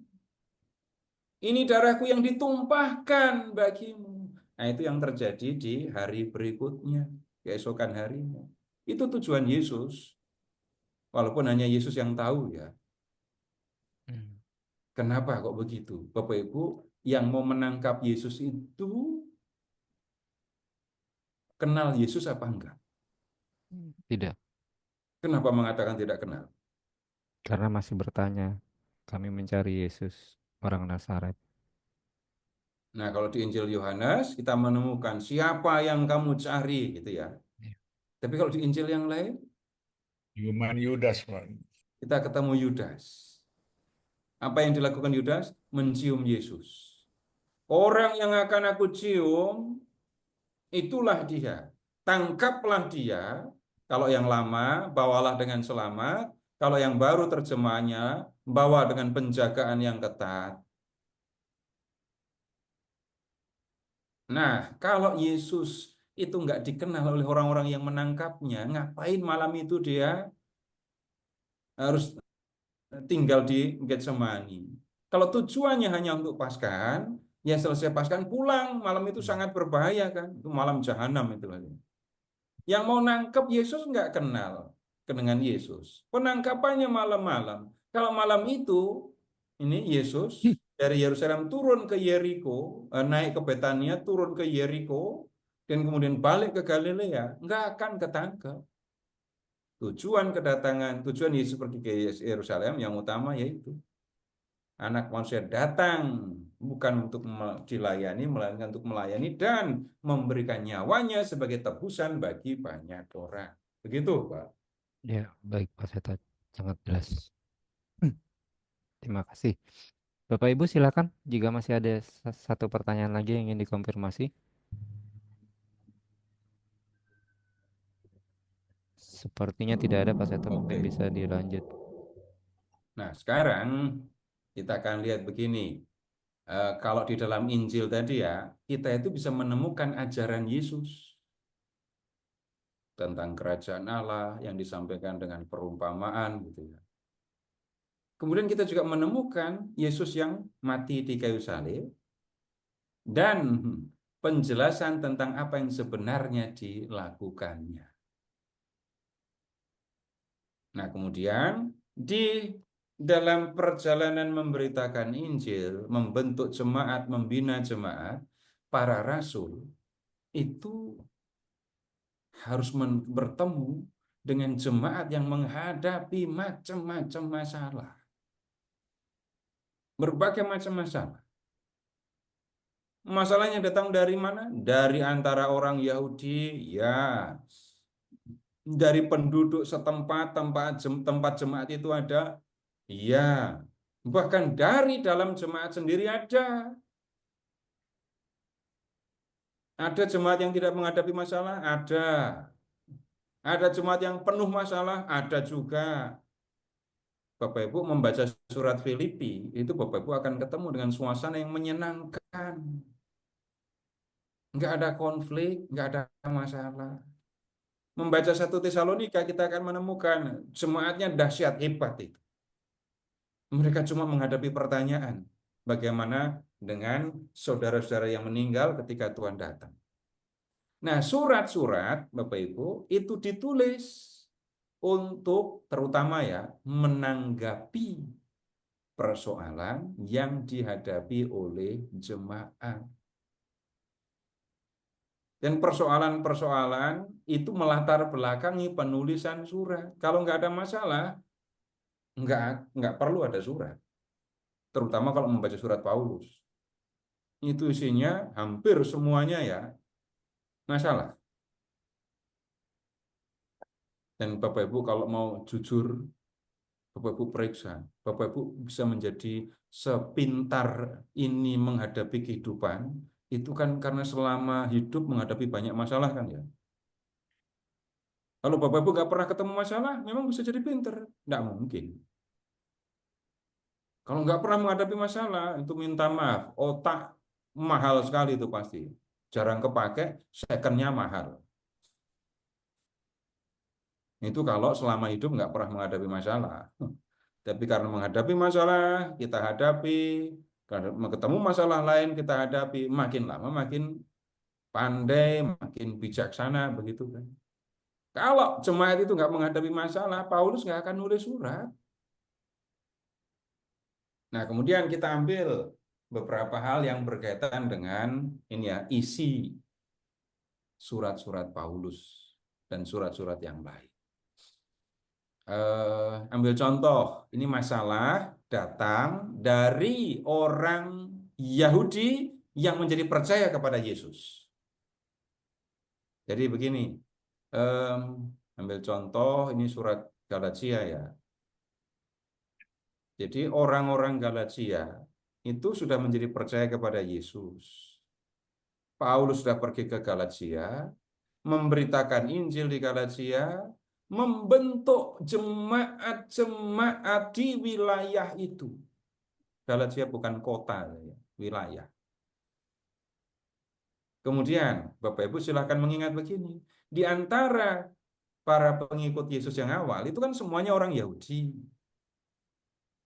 Nah, orang Yahudinya ini terpisah. Ada dua kelompok. Yang satu, seperti Paulus ya, itu mengatakan orang bukan Yahudi yang menjadi percaya kepada Yesus tidak perlu disunat, tidak perlu mengikuti hukum agama Yahudi. Paulus, Barnabas, Petrus itu sepakat dengan yang ini. Tapi ada kelompok lain, kelompoknya Yakobus, itu keras menentang. Kalau mau jadi pengikut Yesus, kalau mau selamat, orang-orang bukan Yahudi harus disunat dulu. Maka kemudian ini merepotkan dan banyak orang tidak bisa terima. Karena apa? Urusannya begini loh. Orang bukan Yahudi percaya kepada Yesus. Cara memperoleh keselamatan bagaimana? Percaya kepada Yesus. Orang Yahudi kalau mau memperoleh keselamatan, caranya adalah taati Taurat sepenuhnya, sedetail-detailnya, selengkap-lengkapnya. Orang-orang Galatia itu awalnya percaya kepada Paulus, percaya kepada Injil yang diberitakan Paulus. Kalau kamu mau selamat, percayalah kepada Yesus. Ia menghapus dosamu, ia membawa kamu ke hidup kekal. Itu Paulus ngajarnya begitu. Orang-orang Kristiani Yahudi yang berseberangan dengan Paulus datang lalu mengatakan, kamu sudah menjadi percaya kepada Yesus? Sudah. Dari siapa? Siapa yang ngajarin kamu? Paulus. Berarti kamu nggak sunat? Enggak, Paulus nggak pernah ngajari sunat. Lalu mereka mengatakan nggak cukup. Kalau kamu mau menjadi percaya kepada Yesus, kamu harus sunat juga. Orang-orang Galatia terus pada sunatan massal. Paulus dapat informasi kayak gitu, langsung bicara keras. Kalau kamu menyunatkan dirimu, nggak ada gunanya Yesus mati di kayu salib kan? Karena apa? Kamu sunat, kamu mengikuti hukum Taurat, dan kemudian kamu akan selamat. Itu kepercayaan Yahudi. Menjadi pengikut Yesus, percaya kepada Yesus. Yesus memberikan kepadamu hidup kekal. Dan hiduplah sebagai orang yang sudah dikasihi Yesus. Gunakan hidupmu untuk saling mengasihi. Jadi itu contoh masalah yang dihadapi oleh Paulus. Ya. Kemudian ada soal yang lain. Kalau Bapak Ibu membaca surat 1 Korintus, nah ini jemaat penuh masalah ini. Masalah yang pertama, contoh ya. Ini kan satu jemaat. Tapi jemaatnya terbagi-bagi. Yang satu mengatakan, aku golongan Paulus. Yang lain mengatakan, aku golongan Apolos. Yang lain lagi mengatakan, aku golongan Petrus. Yang lain lagi, ini yang paling keren, aku golongan Kristus. Udah, nggak ada yang lebih tinggi dari itu kan. Tapi jemaat menjadi terpecah kalau begitu. Jemaat terpecah, terbagi-bagi. Yang satu merasa lebih tinggi dari yang lain. Disitulah Bapak Ibu kemudian Paulus menanggapi. Aku menanam, Apolos nyirami, Tuhan yang ngasih pertumbuhan. Ya, kemudian masalah lain lagi. Di dalam jemaat ada yang punya macam-macam karunia. Ada yang punya karunia untuk berbahasa roh. Yang lain punya karunia untuk menyembuhkan. Yang lain lagi punya karunia untuk bernubuat. Yang satu merasa lebih tinggi dari yang lain. Merasa lebih bangga karena punya karunia berbahasa roh. Menghadapi yang begitu, Paulus menjelaskan. Yang menjadi paling penting itu adalah karunia yang berguna untuk pembangunan jemaat. Yang tertinggi di antara semua karunia itu adalah kasih. Nah, seperti itu Paulus menjelaskan. Ada masalah-masalah yang seperti itu. Nah, yang tadi saya sebut, orang Tesalonika itu hebat percayanya. Dan mereka percaya yang diomongkan Paulus, Tuhan akan cepat datang. Lalu Paulus dapat pertanyaan, ada di antara kami yang sudah meninggal. Nanti kalau Tuhan datang bagaimana? Paulus harus kemudian menjelaskan, kita yang hidup, yang masih tinggal sampai kedatangan Tuhan, sekali-kali tidak akan mendahului mereka yang sudah meninggal. Yang meninggal itu akan dibangunkan dulu. Dah bareng kita. Nah, kemudian Tuhan baru akan datang menjemput. Itu soal di surat ini Tesalonika ya. Kemudian begini, Bapak Ibu, dari 13 surat yang ada nama Paulus, itu ternyata 7 memang dari Paulus, 6 dari penerus Paulus. Di antara surat yang datang ditulis oleh para penerus Paulus, Bapak Ibu bisa mengingat nama Timotius dan Titus. Itu situasi sudah berubah di zaman mereka. Sudah banyak jemaat, gitu ya. Dan kemudian sekarang gimana caranya memilih pemimpin jemaat? Bapak Ibu tolong sebutkan ketika Bapak Ibu dalam lingkungan itu mau memilih ketua lingkungan, ada syarat-syarat yang tidak tertulis kan ya? Kalau ada orang yang ternyata istrinya cuma satu, tapi Bapak Ibu tahu dia punya banyak simpanan perempuan, akan dipilih jadi ketua lingkungan apa enggak?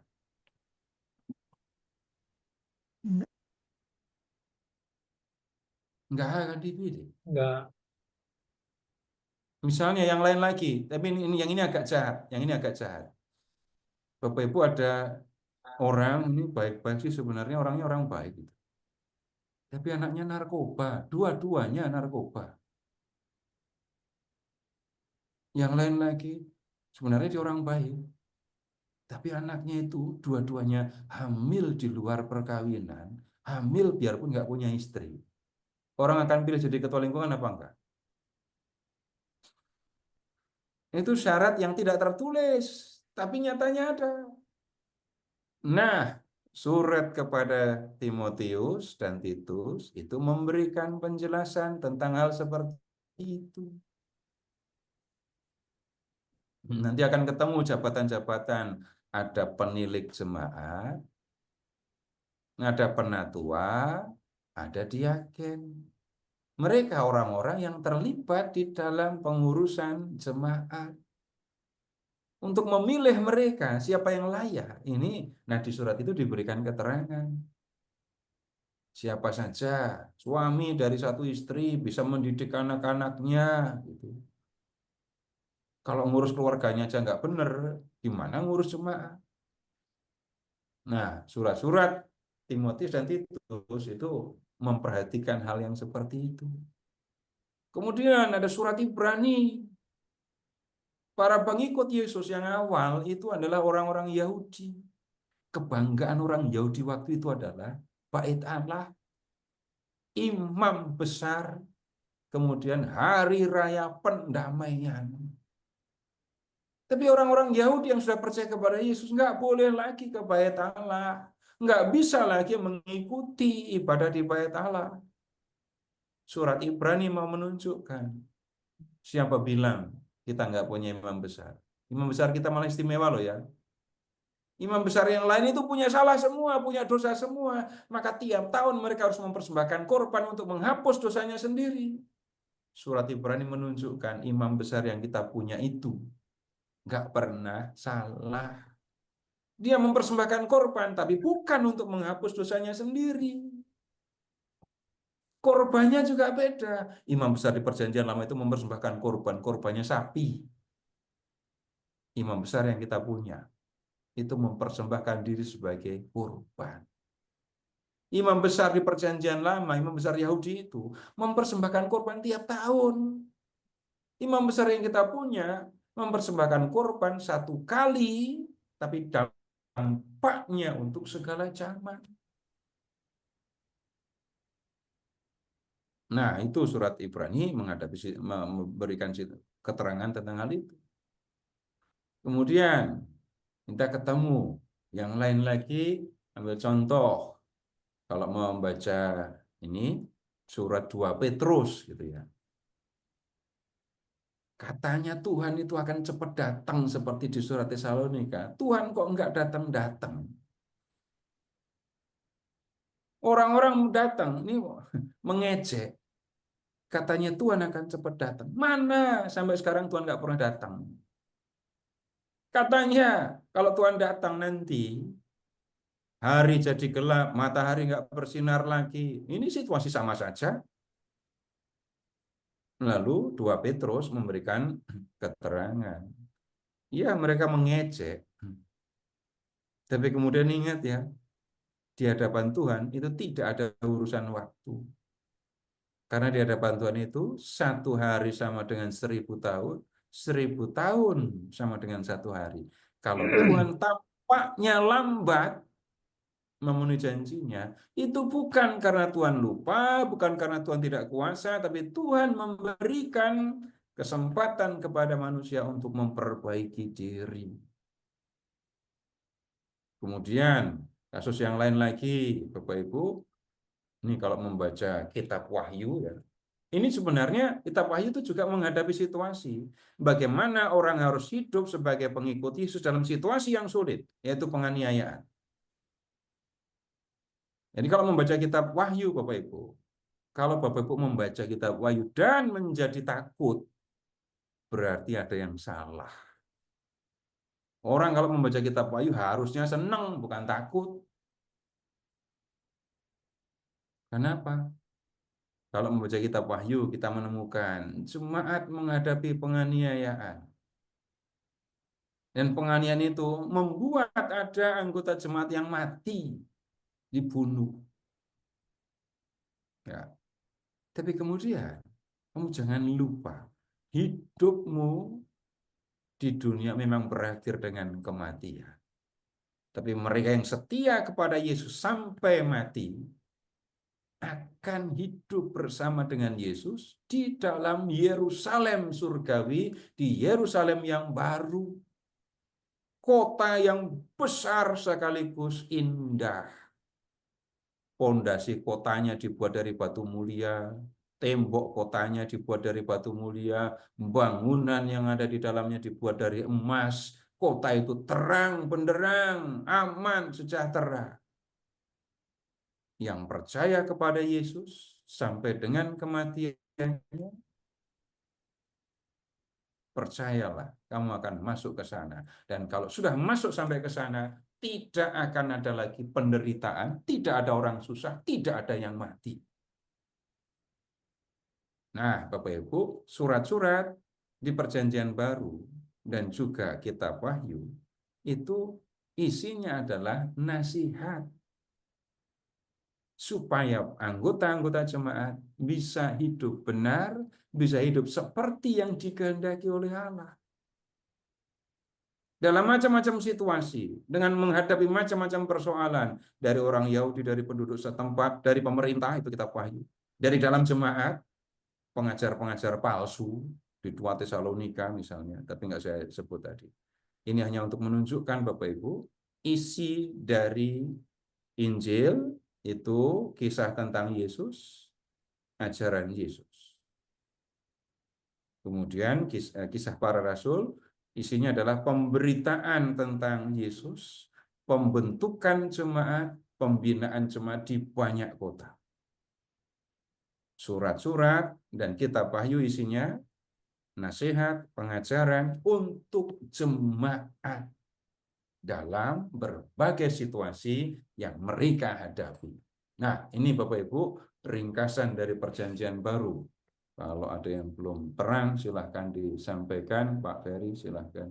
Iya, Perjanjian Baru dengan banyak kitab dirangkum dalam 1 jam 40 menit, Pak Seto.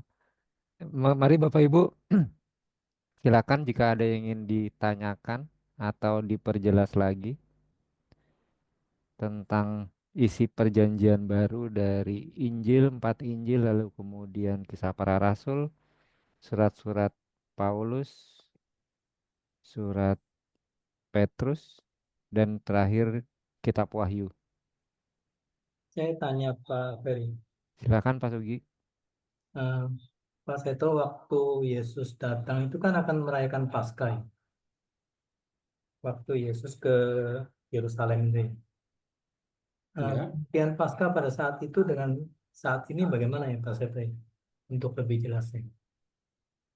begini saja, Bapak Ibu ingat Paskah Yahudi, gitu ya. Paskah Yahudi itu dirayakan untuk apa?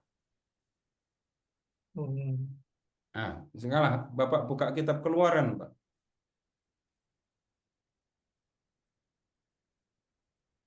Silahkan ke kitab Keluaran ya.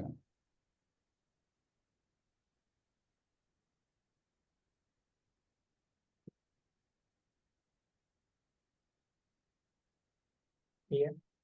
Silahkan ke bab 12.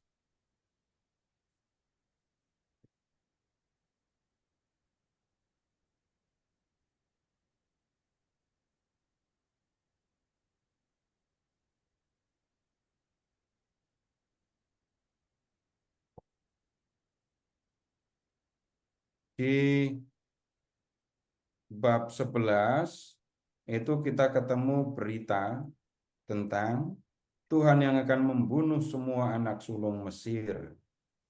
Di bab 12, lihat, ini ada ketetapan mengenai Paskah. Di dalam ini ada perayaan tentang kata Paskah. Bapak Ibu di bab 12 ada enggak kata Paskah di bab 12?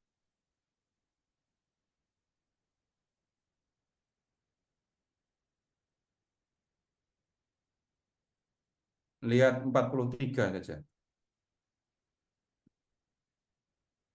Jadi perayaan ini dilangsungkan untuk mengenangkan peristiwa ketika Tuhan menyelamatkan orang Israel dari Mesir, dan malam keluarnya orang Israel dari Mesir itu diwarnai dengan perayaan. Perayaannya apa? Orang Yahudi, orang Israel itu memotong domba, dagingnya dibakar. Kemudian mereka buat roti tidak beragi. Mereka juga buat sayur pahit. Darah anak domba dioleskan di tiang pintu. Tuhan malam itu akan lewat. Kalau melihat darah Tuhan, melihat darah orang, Tuhan akan lewat saja. Tapi kalau ada rumah yang enggak ada tanda darah, Tuhan akan masuk dan membunuh anak-anak sulung. Nah, perayaan Paskah dilakukan untuk mengenangkan peristiwa pembebasan dari Mesir. Perhatikan perayaan dengan menunya tadi ya. Anak domba disembelih, dipanggang, siapkan roti tidak beragi, sayur pahit. Minumnya ya wine. Nah, sekarang Bapak Ibu, kalau Paskah Katolik itu apa? Ada Mesirnya enggak? Nggak ada. Makan daging domba enggak? Tidak. Jadi Tuhan Yesus menggunakan perayaan Paskah Yahudi, ya, menggunakan perayaan Paskah Yahudi untuk menetapkan Ekaristi. Ini tubuhku, ini darahku tadi. Nah, kemudian kalau Paskah Kristiani, Paskah Katolik bicara tentang ini perayaan mengenang kembali Yesus yang bangkit dari kematian. Nah, rangkaian perayaannya mulai dari ya dari Jumat dari Minggu Palma ya, Minggu, Kamis, Jumat, Sabtu, Minggu. Jadi kalau membedakannya nggak bisa kita membuat perbandingan yang sejajar ya. Paling-paling bisa begini loh. Bapak Ibu kalau masih di kitab Keluaran bab 12 tadi, lihat ayat 46. Lihat ayat 46, 12:46. Apa yang dikatakan di situ? Paskah itu harus dimakan dalam satu rumah juga. Tidak boleh kau bawa sedikit pun dari dalam itu keluar rumah. Satu tulang pun tidak boleh kamu patahkan. Coba ingat-ingat kalimat terakhir itu. Satu tulang Iya, pun iya, tidak iya. boleh kamu patahkan. Kayaknya Bapak Ibu pernah dengar dah. Iya, iya, iya. Kapan dengar itu? Yesus disalib. Iya. Yang ngomong siapa? Oh, Ya Yohanes. Tiap Jumat Agung pasti kita dengar ini kan. Nah, Yesus disebut sebagai anak domba Paskah yang sejati. Bapak Oh, Ibu ingat ya, darah anak domba yang dioleskan pintu di kitab Keluaran itu menghindarkan orang Yahudi dari kematian. Menghindarkan orang Israel dari kematian. Darah Kristus, anak domba Paskah itu juga membebaskan orang dari kematian. Bahkan memberikan kehidupan abadi. Ya, begitu Pak. beda Ya, jelas. masih. Saudara. Ya, mari. Silakan Bapak Ibu, masih ada pertanyaan? Pak Seto mau tanya lagi. Iya, silakan Pak. Pak, dalam perayaan Ekaristi itu kan bacaan kedua kebanyakan diambil dari surat-surat Rasul Paulus. Terus alasannya surat Rasul Paulus disebut dengan Sabda Tuhan itu apa Pak ya? Kan itu kan berisi tentang tulisan Paulus kan Pak. Tapi kok disebut demikianlah Sabda Tuhan gitu Pak? Apakah itu Tapi kan memuat? demikianlah sabda Paulus gitu kan ya. Iya betul. Lektornya. Nah, Kalau itu bolehlah apa perjanjian lama sama Injil kan kita bisa terima lah. Kalau Belum tentu. Coba baca Mazmur. oh Mazmur itu iya, sabda iya. Tuhan atau bukan? Oh iya bukan ya. tulisannya Betul. dari Tadi contoh Mazmur 23. Tuhanlah gembalaku. Yang ngomong siapa itu? Daud Pak ya. Manusia bicara Mm-mm. kepada Allah. Tapi kenapa disebut sabda Tuhan? Nah, ingat pembicaraan di awal. Kalau mendengar kitab suci berisi sabda Tuhan, itu tidak berarti Tuhan mendikte. Lalu para penulis kitab suci menulis. Kalau membaca Injil Lukas, kita tahu proses penulisan Injil malahan ya. Nah, sekarang Bapak Ibu mengingatnya, ingat lagi ya, kalau tuh kita mendengar kata Tuhan berfirman, itu kiasan untuk mengatakan Tuhan menyatakan diri. Menyatakan diri itu apa? Memperkenalkan siapa dia, mengungkapkan apa yang dikehendakinya. Bagaimana Tuhan melakukan itu? Lewat alam dan lewat peristiwa atau sejarah. Jadi Tuhan bicara menyatakan diri lewat alam, Tuhan menyatakan diri lewat peristiwa, lalu orang beriman, orang Yahudi menangkap Tuhan punya maksud apa. Nah, apa yang dipahami oleh orang Yahudi, itulah yang kemudian ditulis. Orang Israel bisa keluar dari perbudakan di Mesir, mereka sekelompok budak bisa keluar dari Mesir. Ini peristiwa yang dahsyat. Orang Israel percaya itu pernyataan diri Allah. Maka kemudian mereka menuliskannya dengan menunjukkan atau menyampaikan hal-hal yang menegaskan peran Allah di dalam peristiwa itu. Ingat peristiwa penyeberangan Laut Teberau, ingat juga ketika orang Israel mengalahkan orang Amalek, begitu seterusnya. Nah, setelah berulang kali dan dengan berbagai cara Allah menyatakan diri, pada zaman akhir ini yang menyatakan diri melalui anaknya. Ini surat Ibrani. Yesus, anak Allah. Dalam diri dialah Yesus menyatakan, Allah menyatakan diri. Nah, Paulus mula-mula percaya kepada Yesus dan kemudian memberitakan Yesus. Dia membentuk jemaat, membina jemaat, dan kemudian dalam berbagai macam surat, Paulus memahami apa yang dikehendaki oleh Allah dan kemudian menuliskan apa yang dinyatakan oleh Allah dan dia terima Nah, kemudian kalau membaca surat Galatia, aku menjadi rasul bukan karena manusia, Injil yang kuterima pun bukan dari manusia, tapi Allah menyatakan kepadaku. Jadi memahaminya begitu. Jadi Paulus bukan orang dia bukan penyair yang tiba-tiba dia senang dan pengen nulis lalu tulisannya jadi kitab suci, bukan begitu. Paulus memang orang yang dipanggil oleh Allah untuk memberitakan Yesus. Dia mengalami macam-macam yang menunjukkan kedekatannya dengan Yesus. Dia bisa memahami yang dikehendaki oleh Allah dalam macam-macam peristiwa, lalu menuliskannya. Pernyataan Allah yang ditangkapnya, itulah yang kemudian ditulisnya di dalam surat-surat. Begitu, Pak. Oh. Terima kasih, Pak. Ya, Pak. Baik, Bapak Ibu, minggu depan masih mau belajar lagi apa enggak? Mau. Terus, Pak.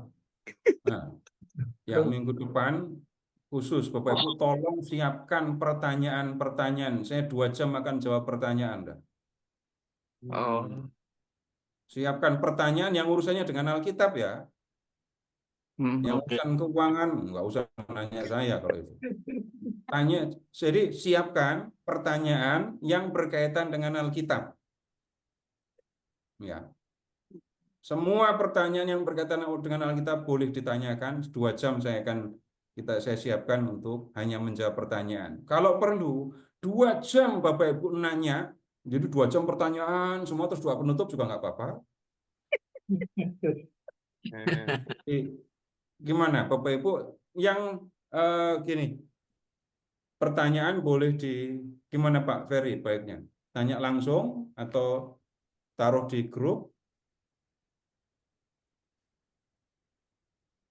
Maaf, saya pikir lebih baik ditanyakan saja langsung.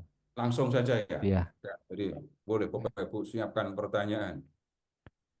Iya, supaya bertanggung jawab gitu loh Pak Seto. Oh iya. Takutnya nulis di grup atau japri ke saya tapi minggu depan tidak hadir. Jadi percuma juga. Oh iya. Nanya tapi nggak dijawab, orangnya nggak ada. Iya ya. Gitu ya. Meskipun pertanyaan sudah silakan, pernah silakan. ditanyakan, Pak ya. Meskipun sudah pernah ditanyakan tapi belum jelas gitu, Pak ya. Boleh. Enggak apa-apa. Kalau saya nggak bisa jawab juga nggak masalah. Teman saya di sini banyak kok. Iya, begitu Bapak Ibu ya. Terima kasih. Untuk malam hari ini kita cukupkan. Karena ya itu bagian dari awal belajar Alkitab, maka saya itu tadi beri kesempatan kepada Bapak Ibu untuk menyampaikan pertanyaan yang ini berkaitan dengan soal Alkitab. Saya bukan nantang ya, tapi saya juga perlu tahu apa yang ada di pikiran Bapak Ibu ketika belajar kitab suci ini. Ya, ya. Saya tidak akan saya merasa paling tahu atau tahu semua, enggak, tapi justru ya saya juga pengen tahu apa yang sebenarnya ingin Bapak Ibu ketahui dan perlu Bapak Ibu ketahui, sekaligus memeriksa apa yang juga perlu saya pelajari. Ya, begitu. Baik Pak Seto, terima kasih. Terima kasih Pak Seto. Demikian Bapak Ibu pengajaran kita mengenai pemahaman dasar tentang Alkitab. Sudah 7 pertemuan tanpa terasa kita lalui. Semoga semuanya dari awal sampai akhir bisa dilihat rekamannya di channel YouTube-nya Pak Popo. Untuk mau langsung doa penutup Pak Seto?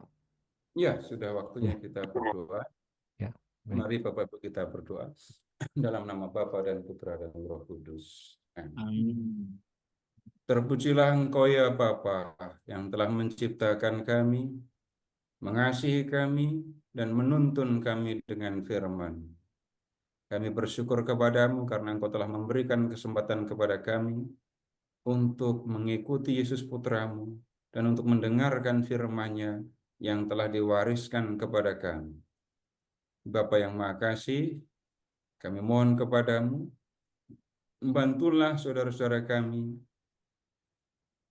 yang memiliki keinginan untuk belajar, tetapi masih mengalami kesulitan untuk mendapatkan waktunya. Tolonglah mereka, Bapa, agar mereka pun dapat mendapatkan kesempatan untuk mempelajari firman. Kami juga mohon kepadamu Bapa, perhatikanlah saudara-saudara kami yang kurang memiliki keinginan untuk mendengarkan firman. Perhatikanlah mereka yang meremehkan firman-Mu dan tidak memandangnya sebagai sesuatu yang perlu untuk kehidupan mereka. Perhatikanlah mereka juga, Bapa, saudara-saudara kami yang tidak merasa bahwa Engkau terus bersabda kepada mereka dan hanya menuntut supaya Engkau mendengarkan suara mereka. Mereka berbicara kepadamu, memohon kepadamu, tetapi tidak mau mendengarkan ketika Engkau bersabda kepadanya. Perhatikanlah mereka semua ya Bapa. Kasihanilah mereka dan tolonglah mereka, serta karuniakan kepada mereka apa yang mereka perlukan agar mereka tekun mendengarkan firman-Mu. Karena Engkaulah Bapa kami yang mengasihi kami dan yang mengaruniakan keselamatan kepada kami. Bapa, kami percaya Engkau mendengarkan doa-doa kami dan memperhatikan saudara-saudara kami yang kami doakan. Bunda Maria, doakanlah kami agar kami tetap setia tekun mengikuti Yesus Putramu seperti Engkau tekun mengikutinya. Kemuliaan kepada Bapa dan Putra dan Roh Kudus, seperti pada permulaan, sekarang, selalu, dan selamanya. Dalam nama Bapa dan Putra dan Roh Kudus. Amin. Terima kasih.